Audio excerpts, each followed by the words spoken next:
esto no estaba buscado, pero hoy, 22 de enero, se cumplen justo 64 años del secuestro del buque Santa María, ¿no? Que es el acto más emblemático del drill. Imaginaos ahora, en este viaje del tiempo, que sucediera hoy. Imaginaos un secuestro de un barco de 1000 personas que iban a bordo por un grupo de 24 hombres, españoles y portugueses y algún venezolano, que tuvieron en jaque un poco a las autoridades de Portugal, de España, de Estados Unidos y de Brasil, sobre todo, viendo a ver qué pasaba con esto.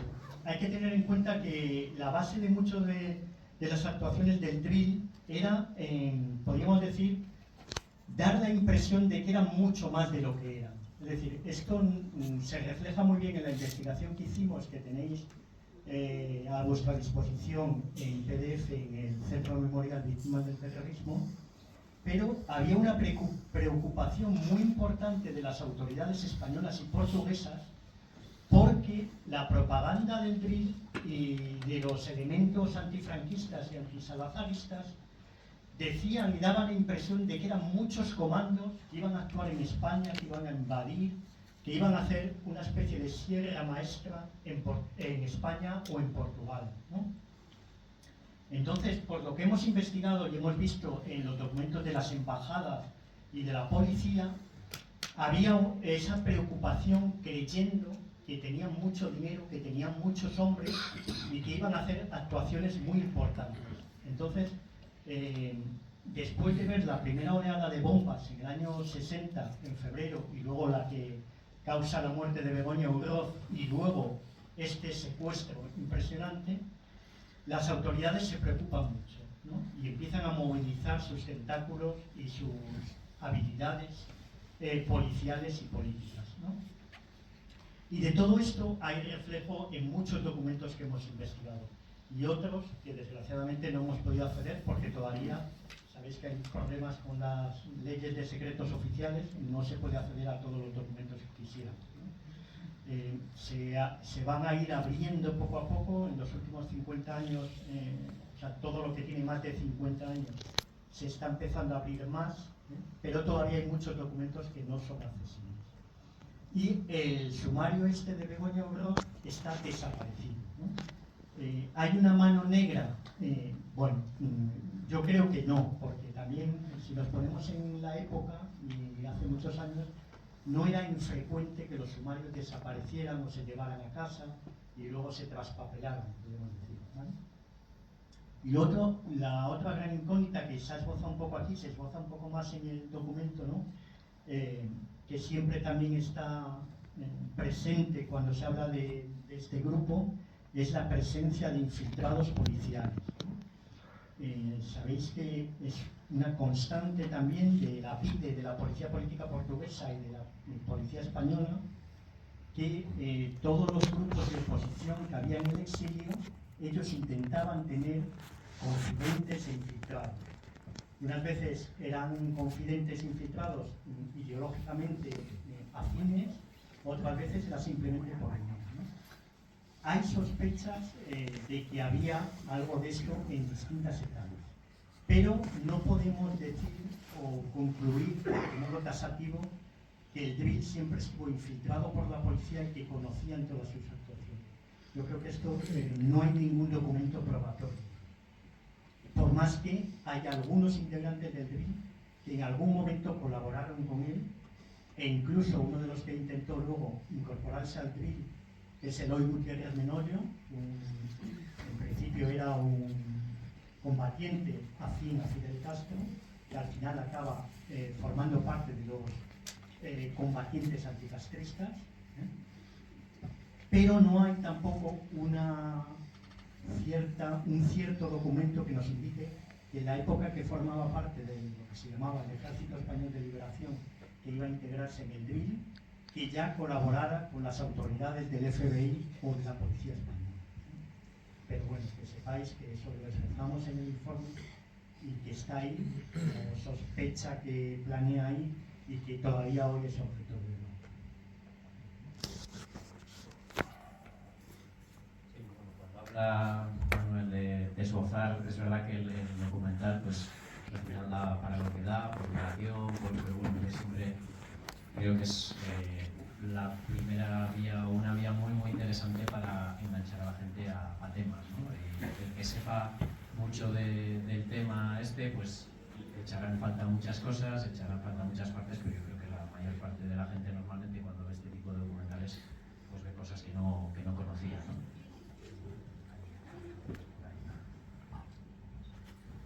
Perdona, a veces si nos vemos levantando la mano porque con el foco no... Sí. Una cosa, según el documental, el drill desaparece en el 64. ¿Sabéis si hubo algún tipo de conexión?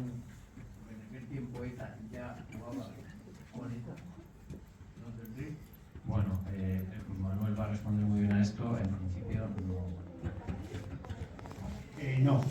no hay ninguna conexión. Es verdad que en la investigación, incluso yo antes de meterme a fondo en este tema, hay una frontera un poco difusa entre las actuaciones del drill y lo que luego es Defensa Interior. Defensa Interior es un grupo promovido en el fondo por la CNT, que luego empieza a cometer actos terroristas en esos mismos años 60 y que al principio en nuestras investigaciones no había una frontera definida. Parecía que seguía el mismo grupo terrorista actuando en esos años 60. Y es justo esos primeros atentados de defensa interior en los que sí hay una colaboración con ETA.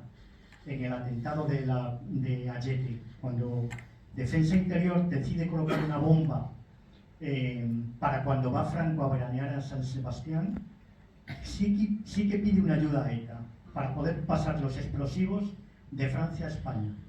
Y ahí parece que Julen Madariaga, casi como favor personal, individual, porque conocía a alguno de ellos, es el que se encarga de pasar los explosivos. Pero ahí ya estamos hablando de defensa interior, no estamos hablando ya del drill. Es verdad que como el drill nunca dice cuándo desaparece, ni defensa interior dice cuándo aparece, ese atentado específico nos podía hacer creer que hubo una cierta colaboración drill-ETA, pero no, es ya defensa interior, que son los que luego colocan bombas en Madrid, cuando ejecutan a Granados y a su compañero. Gracias. Bueno, gracias por compartir esta información que muchos desconocíamos. A mí lo que me ha generado curiosidad es bueno, lo que se comenta al principio, ¿no? Cuando se da por hecho que es ETA y se reivindica oficialmente, aunque no haya pruebas concluyentes. La curiosidad que se me genera es ¿y qué pasó después? Cuando aparece su informe y existen pruebas que dicen lo contrario, ¿cuál es la posición oficial del gobierno? ¿Cómo ha quedado eso? Sí, bueno, en el documental no se dice expresamente, pero bueno, más o menos desde el mismo año del informe, ya en ese homenaje el 27 de junio, pues no se hace mención ya a ETA y ya pues se asume que no fue ETA. O sea, digamos que sí que la investigación ha habido mucha, o sea, ya venía de antes el decir, el dudar de no solo vosotros, sino más gente que no era ETA, pero claro, lo que se comenta, ¿no? Las fuentes pues o no eran fiables, o depende de quién lo diga, o utilizar para descartar ETA teorías conspiranoicas de que si no en realidad era cosa del propio franquismo. Ese tipo de cosas pues hacen que nadie crea la versión contraria y se asiente con fuerza la de ETA, tampoco por nada, ni por una conspiración para decirlo, porque si luego con investigación se desmonta, no, digamos que es el olvido, ¿no? el que lleva al error, que luego nadie comprueba cosas, nadie busca la verdad. Y ahora sí ya, vamos, en el mismo año en que sacasteis el informe, la prensa ya hacía referencia, el propio El País, ¿no? La primera, o sea, fue víctima del drill, o sea, no, sin venir a hacer referencias anteriores, sino pues como es una cosa, pero si luego sale otra información, pues en 10 años dices la otra, pero no dices, nos equivocamos, no, ni nada, o sea, ahora ya oficialmente, digamos, es como han contado Baisca.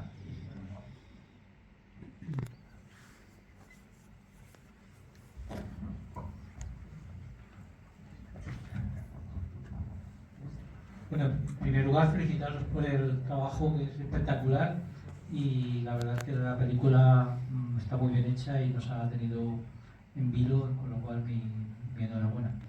Y me ha sorprendido, a efectos de producción, y me gustaría también saber un poco las interioridades, el listado de entidades que han apoyado la producción del documental. Si la conclusión hubiera sido distinta, ¿creéis que hubierais tenido los mismos apoyos? Buena pregunta, no lo sabemos, obviamente. Pero bueno, sí que es verdad que a la hora de la producción, nosotros ya veis que el informe es del 2019, es cuando empezamos o sea, está el documental estrenado en el Festival de Derechos Humanos de San Sebastián el año pasado, o sea que han sido 5 años. Y sí que es verdad, ¿no?, lo que comentas, que bueno, al final sí que es verdad que las ayudas que tenemos son ayudas a producción, que te presentas a la línea de producción, o sea, no son estas ayudas porque es este tema o es este otro. Yo recuerdo, como anécdota, en 2019, cuando se lo presentamos por primera vez a ETV, fíjate, el caso estaba tan poco claro que ellos mismos nos dijeron, o sea, con la de años que lleva este tema, que si es uno, que si es otro, que tal, ahora vais a venir vosotros a decir quién es y no, no, pero claro, es que tenemos, luego ya cuando presentamos el proyecto dijeron, bueno, claro, sí, ahora sí que tenéis los investigadores que lo saben y es concluyente, ¿no? Y de hecho, porque luego llegó la pandemia y demás, y porque no pudimos ir, los términos de producción en documental son muy lentos, y no pudimos, pero incluso la intención era pues haberlo tenido en el 2020 para el 50, para el 60 aniversario y demás, bueno, aquello pronto se vio que era imposible. Y bueno, por lo menos lo han apoyado, y además tenemos bastante variedad de un poco de todo, ¿no? O sea, desde el centro memorial, que depende del ministerio, hasta el gobierno de Navarra, el Ayuntamiento de San Sebastián, el gobierno vasco, Gogora, que es el gobierno vasco pero es la parte de memoria, Ayuntamiento de Vitoria, Diputación de Álava.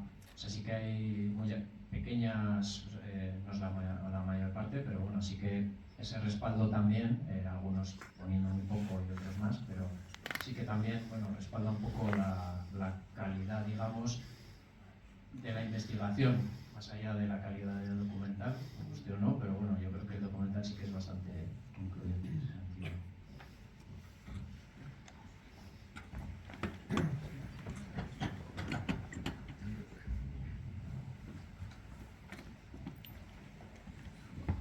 Buenas tardes y enhorabuena por el excelente trabajo que habéis hecho. A mí una cosa que me ha llamado la atención es que bueno, se comenta que se produjo una auténtica oleada de atentados, no fue un atentado aislado este, sino que fue una auténtica oleada de maletas bomba en diversos puntos de España. Entonces, no sé si habéis investigado la difusión que esto tuvo en la prensa española del momento. Realmente la ciudadanía se enteró por los medios normales de comunicación de este tipo de atentados. Creo que está para Manuel. En principio, todos los atentados que comete el DRIL aparecen en la prensa española. Pero lo que nunca se menciona hasta muy tarde, hasta ya casi el asalto al buque Santa María, es la autoría del DRIL. Sino que siempre queda esa como versión oficial, casi como lo de la conspiración judeo-masónica. Es decir, la versión oficial de las autoridades españolas es: estos atentados los han cometido las fuerzas comunistas en alianza con elementos internacionales y con separatistas. Es decir, hacen ahí como un extraño cóctel, porque probablemente al principio, sobre todo, nada más producirse, no saben quién es el autor, y hacen como una especie de totum revolutum para decir, bueno, entre todos estos seguro que están los autores, ¿no? Pero muy pronto sí que saben porque tienen informadores en las embajadas de Cuba, de Venezuela, y son conscientes porque estos elementos del DRIL hacen mítines en Caracas, sobre todo, donde presentan el DRIL, donde dicen lo que van a hacer y donde dicen que su ideal, hay que ponerse en la época, es un poco el ideal de Fidel Castro y el castrismo. Es decir, crear una guerrilla en España que derroque a Franco y una similar en Portugal que derroca el salazarismo. Es decir, ellos pronto lo saben, pero eso no tiene reflejo exacto en la prensa española. En la prensa española hay pequeñas notas. La primera oleada de atentados del Drill, que lleva luego a la ejecución por fusilamiento a uno de los que han intervenido, sí aparece en la prensa española. No aparece la palabra Drill, sino que sí dicen son los autores, tal, y se fusila a esta persona. Desde que se la detiene hasta que se la fusila no pasa ni un mes, es decir, pasan 15 días. Y en la segunda oleada sucede lo mismo. Cuando matan a Begoña Oroz, la versión oficial que sí que aparece y destacada en la prensa es esta, elementos comunistas y tal. Esto es básico para entender luego también por qué hay ese odio acérrimo del PC, del Partido Comunista de España, hacia el Drill. ¿Por qué? Porque están viendo que ellos, que han empezado hace años su política de reconciliación nacional y de abandono de la lucha armada, digamos, o de los intentos de invasión por el Pirineo, del Maquis y demás, de repente ve que las autoridades franquistas acusan a los comunistas de estos atentados. Y claro, ellos están muy preocupados. De hecho, hay un enviado especial del Partido Comunista que va a hablar con Fidel Castro. Y le dice, oye, estos tipos me están molestando, están hundiendo mi prestigio. Porque Franco dice que son los comunistas los que hacen esto. Entonces, efectivamente, este hombre que va en nombre del PC a hablar con Fidel Castro, es el que más activamente, podríamos decir exagerando un poco, lucha contra el Drill. Dice, dejad de darles dinero, armas y financiación a esta gente, porque esto no es lo que quieren, ¿vale? Todo eso evidentemente no tiene reflejo en la prensa, ¿no? Sino que simplemente, y eso lo dicen los policías de la época, su principal preocupación eran los comunistas. El PC era el elemento contra ellos que querían combatir. Estos grupos extraños y raros que aparecían por ahí no les prestaban tanta atención hasta que los obligan a prestar.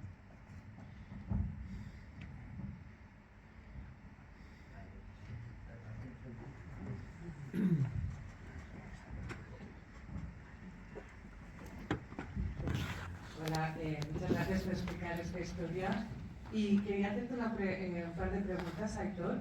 La primera es cómo te acercas tú a esta historia, cómo te llega, cuáles son los primeros pasos. Y después quería saber si desde un principio tenías claro que ibas a hacerlo en blanco y negro, es algo que te aparece a medida que va avanzando el proyecto y por qué te lo planteas de esta manera.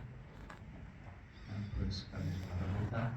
Bueno, yo me acerco a la historia porque leo el informe y porque, bueno, yo me dedico a hacer documentales en el área audiovisual, en la productora que tengo con mi mujer, Nerea, que es la productora, pero yo estudié historia y, bueno, tengo cierta faceta de historiador que ejerzo solo cuando me lo piden, porque yo estoy funcionando audiovisual, pero conocía a Gaisca porque viene a ser más o menos de mi tinta, incluso en nuestros tiempos pues habíamos estado yendo a investigar cosas juntos a Madrid, al archivo de Alcalá de Henares, el de está todo el Tribunal de Orden Público, pues bueno, obviamente lo que escribe Gaisca pues más o menos estoy al día.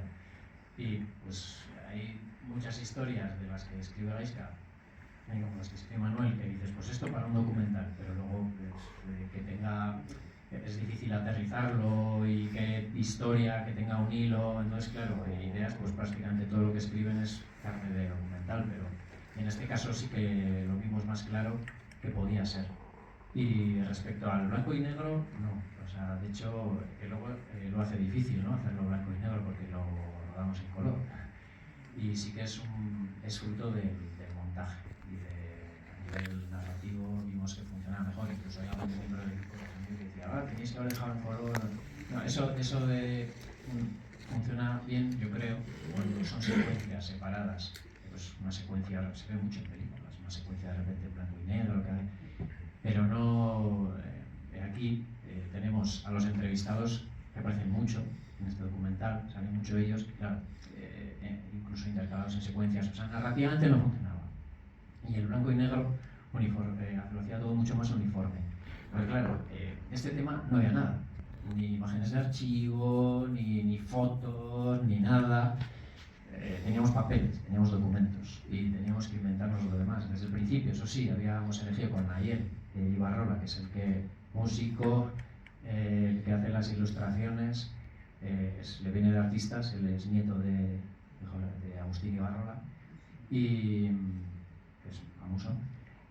Y sí que habíamos decidido que fuesen en estos colores que tiene las ilustraciones, la animación. Entonces, ahí, eso, sumado al blanco y negro, a las imágenes de archivo, luego con el grafista, con la postproducción, pues las imágenes de archivo antiguas pues es que son más pequeñas y dijimos, bueno, pues para no perder calidad, nos inventamos estas televisiones bueno, entonces todo funcionaba más en blanco y negro.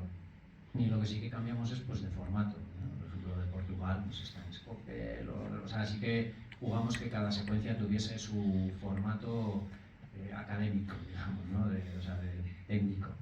Pero vamos, es un tema yo creo que ayuda a la narración que todo sea blanco y negro. Es complicado, porque claro, la gente se piensa que es blanco y negro, luego a la hora de color, de hecho, en este caso, quien etalonó fue Javi Prieto, el grafista, que me dijo de broma, una vez cuando estábamos grabando, yo le dije, bueno, luego ¿cómo etalonarás tú?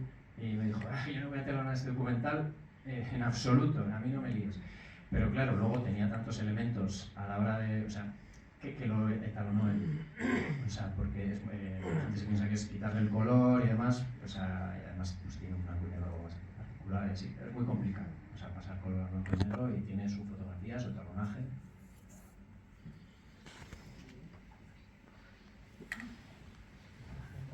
Bueno, voy dejando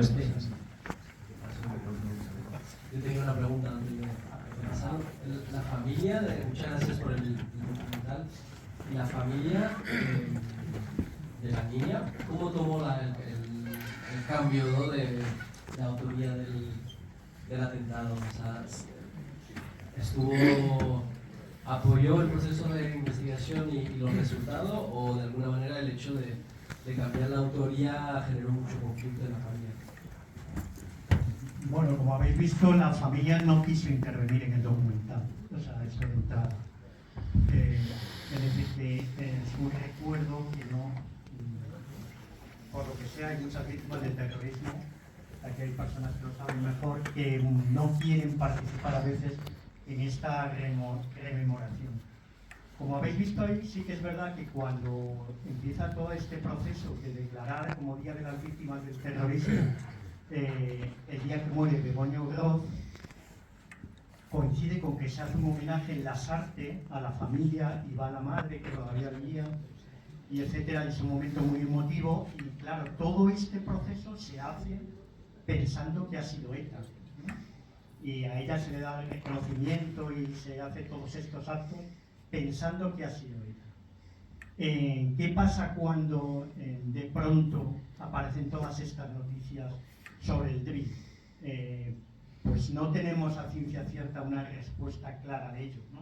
Está claro que para ellos, en el fondo, y para todos nosotros, yo creo, da igual quién mató a esa niña tan pequeña, ¿no? Da igual que fuera ETA que fuera el DRI, ese dolor y esa pérdida es la misma, ¿no? Entonces, de modo manifiesto, yo creo que ellos no reflejaron mucho la pérdida, salvo en una pequeña ocasión que ahora os contará Aitor, pero por eso no habéis visto tampoco declaraciones ahí de familiares.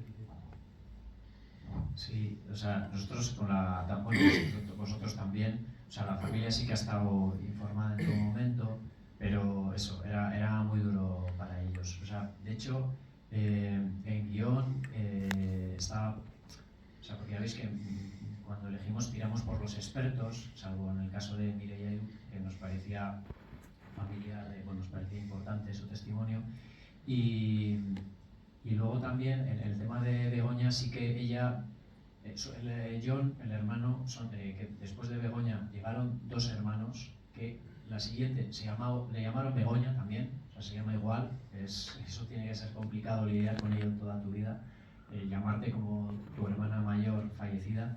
y luego John.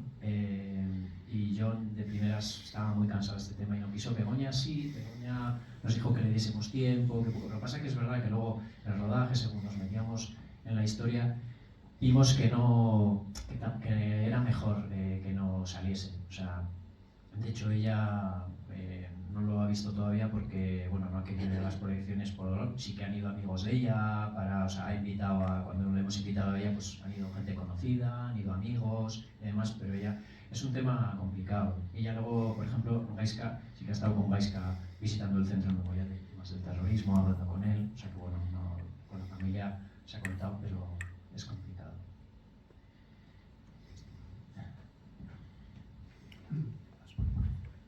Sí, Me gustaría, como han hecho todos mis compañeros asistentes aquí, felicitaros por, yo creo que habéis hecho una masterclass de esto. Esto sí que es memoria, historia, memoria democrática. Esto sí es historia de España.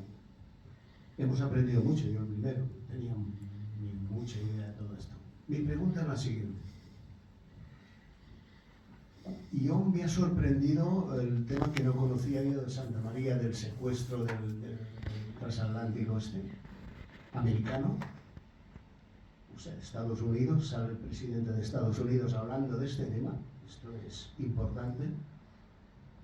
¿No habéis tirado del hilo o no os ha salido nada de financiación de la CIA? Porque sabéis que están en todas partes, ¿eh?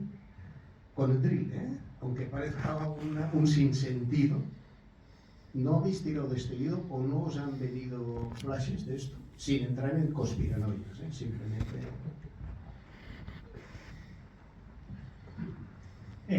Bueno, ya hemos dicho que siempre estos grupos raros son susceptibles de levantar muchas sospechas. Primero de infiltrados y luego, como dices, de posibles financiaciones extrañas, ¿no? Una de las causas por las que se disuelve al final el DRIL son, primero, peleas internas entre españoles y portugueses y luego problemas de dinero y de financiación. Aparte del protagonismo y el ego que tenían algunos personajes que hay ahí, ¿no? Especialmente entre los dos principales protagonistas portugueses, que son Humberto Delgado y Enrique Galvao, hay ahí al final muy mal ambiente, sobre todo por el tema del dinero. Precisamente a raíz del secuestro del buque, ellos hacen incluso unos bonos.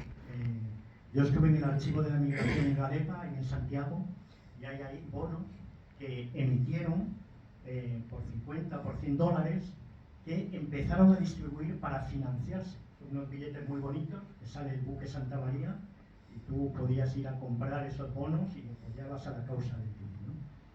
El mal manejo precisamente de estos fondos está el origen de las disputas que en muy poco tiempo, en un año, hacen que el DRIL se eche a perder, ¿vale?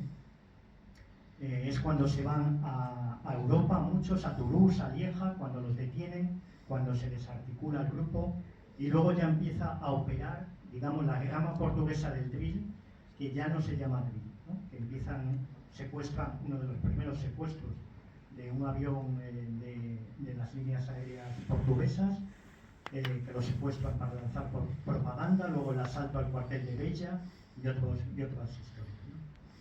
Entonces, exclusivamente eso que dices, hay esa sombra de sospecha sobre esta persona, Eloy Gutiérrez Menoyo. Eloy Gutiérrez Menoyo crea un grupúsculo llamado Ejército Español de Liberación que va precisamente a Lieja a entrevistarse con gente del DRIL para integrar este ejército en el DRIL.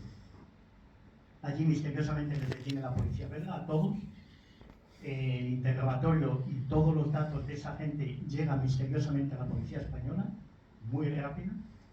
Y a los meses siguientes, Eloy Gutiérrez Menoyo deserta de su militancia castrista pura y huye a Miami y pasa a formar un grupo anticastrista que luego empieza a actuar contra Castro. Esa vía es un poco sospechosa. No hay constancia clara de que cuando él va a Lieja a entrevistarse con el DRIL, ya colabore con el FBI, entonces, para infiltrarse en estos años. Pero hay esa sombra de sospecha. No hemos encontrado ningún dato que lo certifique, porque luego incluso Gutiérrez Menollo escribe unas memorias, porque luego es encarcelado y sale después de 20 años de las cárceles de Castro y demás. Y hay archivos también puestos a disposición del público de la CIA y del FBI con estos tachones que suelen poner ellos, que no sabemos a ciencia cierta por unos meses solo de si en aquella época colaboraba ya con las autoridades de Estados Unidos. Pero la sospecha que cada uno puede pensar lo que